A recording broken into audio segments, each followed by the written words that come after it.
Hello friends, mango mania episode 5માં તમારું સ્વાગત છે.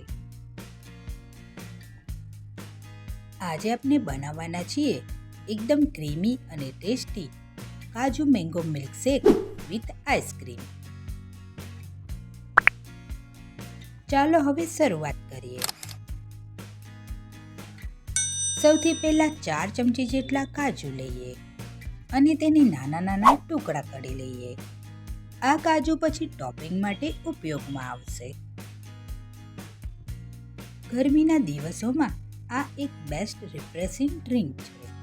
કેરીની મીઠાશ, કાજુની રિચનેસ અને આઈસ્ક્રીમનો ક્રીમી ટેસ્ટ, આ બધું મળીને આ મિલ્કશેકને એકદમ ખાસ બનાવી દે છે. હવે 2 પાકેલી કેરી લઈએ. કેરીને પહેલાં પાણીથી સારી રીતે ધોઈને ચોખ્ખી કરી લઈએ. ત્યારબાદ તેની છાલ કાઢી લઈએ અને નાના ટુકડા કરી લઈએ.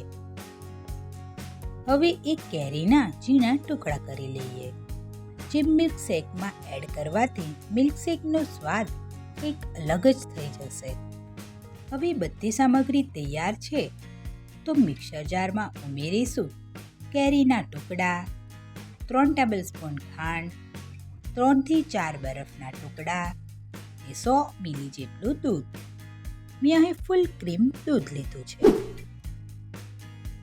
હવે આ બધી વસ્તુઓને સારી રીતે બ્લેન્ડ કરી લઈએ.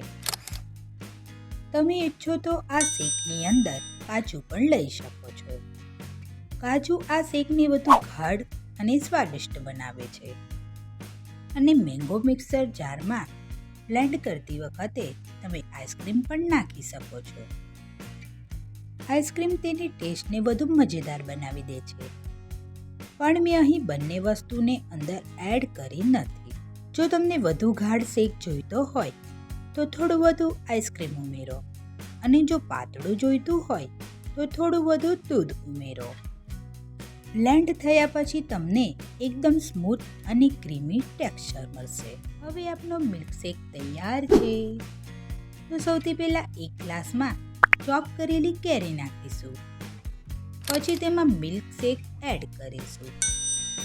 હવે તેની અંદર 1 સ્કૂપ જેટલો વેનીલા આઈસ્ક્રીમ નાખીશું. પછી પાછો તેની અંદર મિલ્કશેક એડ કરીશું. હવે આ મિલ્કશેકને ગાર્નિશ કરી લઈએ. ઉપરથી તેમાં કાજુના ટુકડા અને કેરીના ટુકડા નાખો. વાહ, ઇટ લુક સો એટ્રેક્ટિવ. આ મિલ્કશેક બનાવવામાં ખૂબ જ સરળ છે અને સ્વાદમાં એકદમ રેસ્ટોરન્ટ સ્ટાઇલ લાગે છે.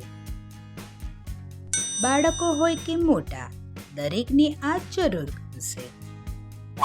ગરમીમાં ઠંડક મેળવવા માટે આ એકદમ પરફેક્ટ ડ્રિંક છે. જો તમને આ રેસીપી ગમી હોય તો વિડીયોને લાઈક કરો, શેર કરો અને ચેનલને સબસ્ક્રાઈબ કરવાનું ભૂલતા નહીં. આવી સરળ અને ટેસ્ટી રેસીપી માટે અમારી સાથે જોડાયેલા રહો. તો ફ્રેન્ડ્સ, મને કમેન્ટ કરીને જરૂર જણાવજો કે તમને આ મેંગો મિલ્કશેક વિથ આઈસ્ક્રીમ કેવો લાગ્યો. અને હા, નેક્સ્ટ એપિસોડ જોવાનું ચૂકતા નહીં. તો આપને મળીએ નેક્સ્ટ એપિસોડમાં. ત્યાં સુધી બધાને મારા જય ગણેશ.